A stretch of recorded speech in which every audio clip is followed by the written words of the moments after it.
ಗೃಹಲಕ್ಷ್ಮಿ ಯೋಜನೆಯ ಮತ್ತು P M Kisan ಯೋಜನೆಯ ಭರ್ಜರಿ good news. P M Kisan ಯೋಜನೆಯಿಂದ ರೈತರಿಗೆ ಒಂದಲ್ಲ ಎರಡಲ್ಲ, ಎಷ್ಟು ಒಂದಲ್ಲ ಎರಡಲ್ಲ 2,300 ರೂಪಾಯಿ ಹಣ ಜಮೆ ಆಗ್ತಾ ಇರುವಂಥದ್ದು ಸ್ನೇಹಿತರೆ ಎಲ್ರಿಗೂ ಗುಡ್ ನ್ಯೂಸ್ ಅಂತಲೇ ಹೇಳ್ತಾ ಸ್ನೇಹಿತರೆ, ಪಿ ಎಂ ಕಿಸಾನ್ ಯೋಜನೆಯ ಭರ್ಜರಿ ಗುಡ್ ನ್ಯೂಸ್ ಬಗ್ಗೆ ನಾನು ನಿಮಗೆ ತಿಳಿಸ್ಕೊಡ್ತಾ ಹೋಗ್ತೀನಿ. ಸ್ನೇಹಿತರೆ, ಪಿ ಎಂ ಕಿಸಾನ್ ಯೋಜನೆ ಆಲ್ರೆಡಿ ಎಲ್ರಿಗೂ ಗೊತ್ತಿರುವಂಥ ವಿಚಾರ, ಒಂದು ಫೇಮಸ್ ಸ್ಕೀಮ್ ಅಂತಲೇ ಹೇಳ್ಬೋದು. ನಮ್ಮ ಕೇಂದ್ರ ಸರ್ಕಾರದ ಒಂದಿಷ್ಟು ಭರ್ಜರಿ ಗುಡ್ ನ್ಯೂಸ್ನ ಸ್ಕೀಮ್. ಹಾಗಾಗಿ ಆ ಸ್ಕೀಮ್ನಲ್ಲಿ ಎಲ್ರಿಗೂ ಆಲ್ಮೋಸ್ಟ್ 2,300 ರೂಪಾಯಿ ಜಮೆ ಆಗ್ತಿರುವಂಥದ್ದು. ಹಾಗಾಗಿ ಆ ಹಣ ಎಲ್ಲಿದೆ ಸರ್, ಹಣ ನಮಗೆ ಬಂದಿಲ್ವಲ್ಲ 2,300 ಅಂತ ನೀವು ಕೇಳ್ತೀರಾ. ಈ KYC NCP ಮ್ಯಾಪಿಂಗನ್ನು ಮಾಡ್ಕೊಳ್ಳಿ, ಡೆಫಿನೆಟ್ ಅದು ತಪ್ಪಲ್ಲ, ನಿಮ್ಮ ತಪ್ಪು ಅಂತೂ ಅಲ್ವೇ ಅಲ್ಲ. ಯಾಕಪ್ಪ ಅಂತಂದರೆ ನೀವು ಕೇಳ್ತಾ ಇರುವಂಥದ್ದು ಇಲ್ಲಿ ನಮ್ಗೆ ಹಣ ಜಮೆ ಆಗಿಲ್ಲ, ನಮ್ಗೆ ಹಣ ಎಲ್ಲಿದೆ, ನಮಗೆ ಹಣ ಹಾಕಿ ಅಂತ ನೀವು ಕೇಳ್ತಿರೋ ಅದು ನಿಮ್ಮ ತಪ್ಪಲ್ಲ. ಡೆಫಿನೆಟ್ ಆಗಿ ನಾನು ನಿಮಗೆ ತಿಳಿಸ್ಕೊಡ್ತೀನಿ ಯಾರಿಗೆ ಹಣ ಬಂದಿದೆ ಯಾರಿಗೆ ಹಣ ಬಂದಿಲ್ಲ ಅಂತ. ಅದಕ್ಕೂ ಮುಂಚೆ ನಮ್ಮ ಯೂಟ್ಯೂಬ್ ಚಾನಲ್ಗೆ ಸಬ್ಸ್ಕ್ರೈಬ್ ಮಾಡಿಲ್ಲ ಅಂತಂದರೆ ದಯವಿಟ್ಟು ಸಬ್ಸ್ಕ್ರೈಬ್ ಮಾಡ್ಕೊಳ್ಳಿ, ಪಕ್ಕದಲ್ಲಿ ಬರುವಂಥ ಬೆಲ್ ಬಟನ್ನ ಕ್ಲಿಕ್ ಮಾಡ್ಕೊಳ್ಳಿ, ಲೈಕ್ ಮಾಡ್ಕೊಳ್ಳಿ, ಶೇರ್ ಮಾಡ್ಕೊಳ್ಳಿ, ಕಮೆಂಟ್ ಮಾಡ್ಕೊಳ್ಳಿ. ಸ್ನೇಹಿತರೆ ಎಲ್ರಿಗೂ ಒಳ್ಳೆಯದಾಗಲಿ, ಈ ಒಂದು ಯೋಜನೆಯಿಂದ ಹಣ ಬರಲಿ. ನಾನು ಫಸ್ಟ್ ಆಫ್ ಆಲ್ ಕೇಳ್ಕೊಳ್ಳುವಂಥದ್ದು ಇಷ್ಟೇ, ನಮ್ಮ ರೈತರು ಎಲ್ಲರಿಗೂ ಹಣ ಬರಲಿ, ಎಲ್ಲರ ಅಕೌಂಟಿಗೆ ಹಣ ಬರಬೇಕು. ಯಾಕಪ್ಪ ಅಂತಂದರೆ ತುಂಬ ಜನರು ತುಂಬ ಕಷ್ಟದಿಂದ, ತುಂಬ ಅಂದರೆ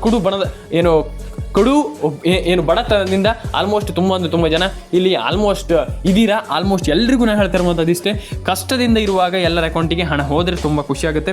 ಹಾಗಾಗಿ ಸರ್ಕಾರಕ್ಕೆ ನಾನು ಹೇಳ್ತಾ ಇರುವಂಥದ್ದು ಇಷ್ಟೇ, ದಯವಿಟ್ಟು ಅವರ ಅಕೌಂಟಿಗೆ ಹಣ ಹಾಕಿ. ಆ್ಯಂಡ್ ಡೆಫಿನೆಟಾಗಿ ಇಲ್ಲಿ ಆಲ್ಮೋಸ್ಟ್ ಇದು ಕೇಂದ್ರ ಸರ್ಕಾರದ ಯೋಜನೆ ಆಗಿರೋದ್ರಿಂದ ಡೆಫಿನೆಟಾಗಿ ಹಣ ಬರುತ್ತೆ.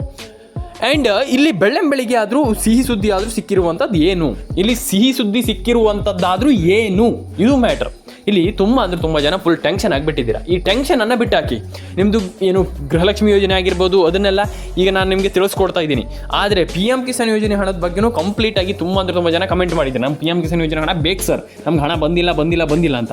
ಎಸ್, ನಾನು ನಿಮ್ಗೆ ಅದನ್ನು ತಿಳಿಸ್ಕೊಡ್ತೀನಿ. ಸ್ನೇಹಿತರೆ, ಇಲ್ಲಿ ಎಲ್ಲರೂ ಕೂಡ ನಾನು ಹೇಳ್ತಾ ಇರುವಂಥದ್ದು ಎಲ್ರಿಗೂ ನಿಮ್ಮ ಮೊಬೈಲ್ ನಂಬರ್ನ ಒಂದು ಬಾರಿ ಚೆಕ್ ಮಾಡ್ಕೊಳ್ಳಿ. ಆ್ಯಂಡ್ ನಿಮ್ಮದು ಗೃಹಲಕ್ಷ್ಮಿ ಯೋಜನೆ ಹಣ ಬರಬೇಕಂತಂದರೆ ಫಸ್ಟ್ ಆಫ್ ಆಲ್ ನೀವು ಮಾಡಬೇಕಾಗಿರುವಂಥದ್ದು ಇಷ್ಟೇ, ನಿಮ್ಮ ಒಂದು ಅಕೌಂಟನ್ನು ಒಂದು ಬಾರಿ ಚೆಕ್ ಮಾಡ್ಕೊಳ್ಳಿ. ನಿಮ್ಮೊಂದು ಗೃಹಲಕ್ಷ್ಮಿ ಯೋಜನೆದು ಈಗ ನಾನು ಹೇಳ್ತಾ ಇದ್ದೀನಿ ಏನು, ಅಕೌಂಟ್ ಚೆಕ್ ಮಾಡ್ಕೊಳ್ಳಿ ಅಂತ ಇದೇ ರೀತಿದು. ಹಾಗೆ ನೀವು ಅಕೌಂಟನ್ನು ಒಂದು ಬಾರಿ ಚೆಕ್ ಮಾಡ್ಕೊಳ್ಳಿ. ನೀವು ಅಕೌಂಟನ್ನು ಚೆಕ್ ಮಾಡ್ಕೊಂಡು ನೋಡಿ, ಆಮೇಲೆ ನಿಮ್ಗೆ ಗೊತ್ತಾಗುತ್ತೆ ನಿಮ್ಗೆ ಹಣ ಬಂದಿದೆಯಾ ಬಂದಿಲ್ವಾ, ಅಥವಾ ಯಾವಾಗ ಬರುತ್ತೆ, ಏನು ಕತೆ ಎಲ್ಲ ಗೊತ್ತಾಗುತ್ತೆ. ನಿಮ್ಗೆ ಕಂಪ್ಲೀಟಾಗಿ ಗೊತ್ತಾಗುತ್ತೆ, ನೀವು ಏನೇನು ಅದರಲ್ಲಿ ತಪ್ಪು ಮಾಡಿದ್ದೀರಾ ಎಲ್ಲ ಗೊತ್ತಾಗುತ್ತೆ. ನೀವು ಟೆನ್ಷನ್ ಆಗುವಂಥ ವಿಚಾರ ಇಲ್ಲ, ಆದರೆ ನೀವು ವರಿ ಮಾಡ್ಕೊಳ್ಳುವಂಥ ಅವಶ್ಯಕತೆಯೂ ಇಲ್ಲ. ನಾನು ಎಲ್ರಿಗೂ ಹೇಳ್ತಾ ಇರುವಂಥದ್ದು ಇಷ್ಟೇ, ನೀವು ಫಸ್ಟ್ ಆಫ್ ಆಲ್ ಇಲ್ಲಿ ನೋಡಬೇಕಾಗಿರುವಂಥ ವಿಚಾರವೇ ಇಲ್ಲಿ ಇಷ್ಟೇ. ಏನಪ್ಪ ಅಂತಂದರೆ ನಿಮ್ಮೊಂದು ಮೊಬೈಲ್ ನಂಬರನ್ನು ಒಂದು ಬಾರಿ ಚೆಕ್ ಮಾಡ್ಕೊಳ್ಳಿ. ನಿಮ್ಮೊಂದು ಗೃಹಲಕ್ಷ್ಮಿ ಯೋಜನೆಯ ಅದನ್ನು ಒಂದು ಬಾರಿ ಚೆಕ್ ಮಾಡ್ಕೊಳ್ಳಿ. ನಿಮ್ಮೊಂದು ಗೃಹಲಕ್ಷ್ಮಿ ಯೋಜನೆಯನ್ನು ಫಸ್ಟ್ ಆಫ್ ಆಲ್ ಚೆಕ್ ಮಾಡ್ಕೊಳ್ಳಿ, ಎಲ್ಲರ ಅಕೌಂಟಿಗೆ ಹಣ ಬಂದಿದೆಯಾ ಬಂದಿಲ್ಲೋ ನೋಡಿ. ಆ್ಯಂಡ್ ಗೃಹಲಕ್ಷ್ಮಿ ಆಗಿರ್ಬೋದು, ಪಿ ಎಂ ಕಿಸಾನ್ ಯೋಜನೆ ಆಗಿರ್ಬೋದು, ಎರಡೂ ಯೋಜನೆ ಬಗ್ಗೆಯೂ ನನಗೆ ಕಂಪ್ಲೀಟಾಗಿ ಮಾಹಿತಿಯನ್ನು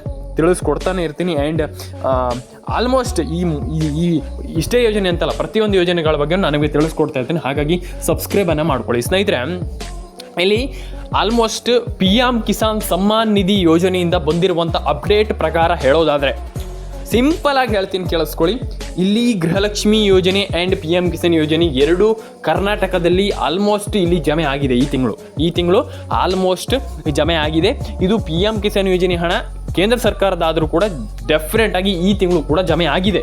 ಈ ತಿಂಗಳು ಆಲ್ಮೋಸ್ಟ್ 3,000 ರೂಪಾಯಿ ಹಣ ಜಮೆ ಆಗಿರ್ತಕ್ಕಂಥದ್ದು. ಎಲ್ರಿಗೂ ಡೆಫಿನೆಟಾಗಿ ಹಣ ಬರುತ್ತೆ, ನೀವು ಟೆನ್ಷನ್ ಆಗುವಂಥ ವಿಚಾರವೇ ಇಲ್ಲ. ಡೆಫಿನೆಟಾಗಿ ನಾನು ಹೇಳುವಂಥದ್ದು ಇಷ್ಟೇ, ನೀವು ರೇಷನ್ ಕಾರ್ಡ್ ಅಪ್ಡೇಟನ್ನು ಮಾಡಿಸ್ಕೊಳ್ಳಿ. ಇದು ತುಂಬ ಇಂಪಾರ್ಟೆಂಟ್. ಈ ಒಂದು ಪಿ ಎಂ ಕಿಸಾನ್ ಯೋಜನೆ ಏನಿದೆ, ration card update it's very important. Ration card ಅಪ್ಡೇಟನ್ನು ತುಂಬ ಜನ ಮಾಡ್ತಾ ಇಲ್ಲ, ನನಗೆ ಗೊತ್ತಿದೆ. ರೇಷನ್ ಕಾರ್ಡ್ ಅಪ್ಡೇಟನ್ನು ಮಾಡಿಲ್ಲ ಅಂತಂದರೆ ನಿಮಗೆ ದೇವರಣೆ ಹಣ ಬರಲ್ಲ. Ration card update it's very important. Ration card ಅಪ್ಡೇಟನ್ನು ಮಾಡ್ಕೊಳ್ಳಿ, ಎಲ್ಲರ ಅಕೌಂಟಿಗೆ ಹಣ ಬರಲಿ. ರೇಷನ್ ಕಾರ್ಡ್ ಅಪ್ಡೇಟ್ ನಾನು ಇಷ್ಟೇ ಹೇಳುವಂಥದ್ದು. ಯಾಕಪ್ಪ ಅಂತಂದರೆ ರೇಷನ್ ಕಾರ್ಡ್ ಅಪ್ಡೇಟ್ ಅಷ್ಟು ತುಂಬ ಇಂಪಾರ್ಟೆಂಟ್ ಏನೂ ಇಲ್ಲ. ಹಾಗಾಗಿ ರೇಷನ್ ಕಾರ್ಡ್ ಅಪ್ಡೇಟ್ ಎಲ್ಲರೂ ಕೂಡ ಮಾಡ್ಕೊಳ್ಳಿ. ಎಲ್ರಿಗೂ ಒಳ್ಳೆಯದಾಗಲಿ. ಎಲ್ಲರೂ ಕೂಡ ಲೈಕ್ ಮಾಡ್ಕೊಳ್ಳಿ, ಶೇರ್ ಮಾಡ್ಕೊಳ್ಳಿ, ಕಮೆಂಟನ್ನು ಮಾಡ್ಕೊಳ್ಳಿ, ಸಬ್ಸ್ಕ್ರೈಬನ್ನು ಮಾಡ್ಕೊಳ್ಳಿ ಸ್ನೇಹಿತರೆ ಅಂತ ಹೇಳ್ತಾ ಸಿಗೋಣ ನೆಕ್ಸ್ಟ್ ವಿಡಿಯೋದಲ್ಲಿ. ಎಲ್ಲರೂ ಕೂಡ ಕಮೆಂಟನ್ನು ಮಾಡ್ಕೊಳ್ಳಿ ಸ್ನೇಹಿತರೆ. ನಿಮ್ಮೊಂದು ಅನಿಸಿಕೆಗಳನ್ನು ತಿಳಿಸ್ಕೊಳ್ಳಿ. ಯಾಕಪ್ಪ ಅಂತಂದರೆ ನಿಮ್ಮೊಂದು ಅನಿಸಿಕೆಗಳನ್ನ ನಮಗೆ ಶೇರ್ ಮಾಡಿದರೆ ನಮ್ಗೆ ಗೊತ್ತಾಗುತ್ತೆ ನಿಮ್ಗೆ ಹಣ ಬಂದಿದೆಯಾ ಬಂದಿಲ್ವಾ, ಏನು ಕತೆ, ಅದ್ರ ಬಗ್ಗೆ ಕಂಪ್ಲೀಟಾಗಿ ಗೊತ್ತಾಗುತ್ತೆ. ಎಲ್ರಿಗೂ ಒಳ್ಳೇದಾಗಲಿ. ಏನು ಖಂಡಿತವಾಗಲೂ ಯಾರಿಗೂ ಹಣ ಬರದೇ ಇರೋದು ಬೇಡ, ಎಲ್ಲರ ಅಕೌಂಟಿಗೆ ಹಣ ಬರಲಿ. ಎಲ್ರಿಗೂ ಒಳ್ಳೇದಾಗಲಿ ಅಂತ ಹೇಳ್ತಾ ಎಲ್ರಿಗೂ ಒಳ್ಳೇದಾಗಲಿ ಅಂತ ಕೇಳ್ಕೊಳ್ತಾ, ಎಲ್ಲರ ಅಕೌಂಟಿಗೆ ಹಣ ಬರಲಿ ಅಂತ ಹೇಳ್ತಾ ನಾನು ಇದೇ ರೀತಿ ವಿಡಿಯೋಗಳನ್ನು ಕ್ರಿಯೇಟ್ ಮಾಡ್ತಾ ಇರ್ತೀನಿ. ಹಾಗಾಗಿ ದಯವಿಟ್ಟು ಸಬ್ಸ್ಕ್ರೈಬ್ ಮಾಡ್ಕೊಳ್ಳಿ, ಪಕ್ಕದಲ್ಲಿ ಬರುವಂಥ ಬೆಲ್ ಬಟನ್ ಕ್ಲಿಕ್ ಮಾಡ್ಕೊಳ್ಳಿ, ಲೈಕ್ ಮಾಡ್ಕೊಳ್ಳಿ, ಶೇರ್ ಮಾಡ್ಕೊಳ್ಳಿ, ಸಬ್ಸ್ಕ್ರೈಬ್ ಮಾಡ್ಕೊಳ್ಳಿ, ಕಮೆಂಟನ್ನು ಮಾಡ್ಕೊಳ್ಳಿ ಸ್ನೇಹಿತರೆ. ಸಿಗೋಣ ನೆಕ್ಸ್ಟ್ ವಿಡಿಯೋದಲ್ಲಿ. ಎಲ್ರಿಗೂ ಒಳ್ಳೇದಾಗಲಿ. ಎಲ್ಲರೂ ಕೂಡ comment, like and share and ಸಬ್ಸ್ಕ್ರೈಬನ್ನು ಮಾಡ್ಕೊಳ್ಳಿ. ಸಿಗೋಣ ಸ್ನೇಹಿತರೆ ನೆಕ್ಸ್ಟ್ ವಿಡಿಯೋದಲ್ಲಿ. ಎಲ್ಲರೂ ಕೂಡ ನಿಮ್ಮ ಅನಿಸಿಕೆಗಳನ್ನ ದಯವಿಟ್ಟು ತಿಳಿಸ್ಕೊಡಿ ನಮಗೆ ಅಂತ ಹೇಳ್ತಾ ಸಿಗೋಣ ಸ್ನೇಹಿತರೆ ನೆಕ್ಸ್ಟ್ ವಿಡಿಯೋದಲ್ಲಿ. ಎಲ್ರಿಗೂ ಟಾಟಾ ಬಾಯ್ ಅಂತ ಹೇಳ್ತಾ ಥ್ಯಾಂಕ್ ಯು ವೆರಿ ಮಚ್. ಸಿಗೋಣ ಬಾಯ್.